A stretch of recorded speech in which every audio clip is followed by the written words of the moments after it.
কেউ বাথরুম পরিষ্কার করে, কেউ গাড়িতে কাজ করে।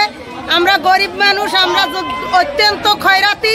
আমাকে বেতন আজ 6 মাস বেতন হয় না।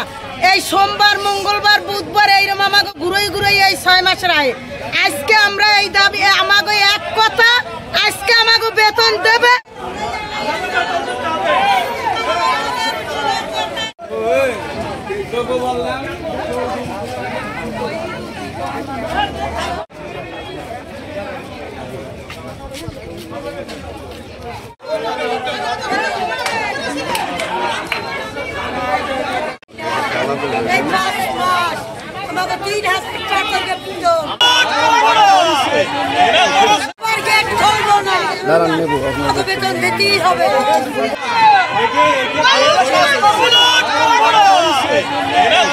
নগদের সর্বোচ্চ বার 167 টাকা রিচার্জে পাবেন 1 লাখ টাকা পুরস্কার। আরো আছে প্রতি সপ্তাহে পুরস্কার ও ক্যাশব্যাক।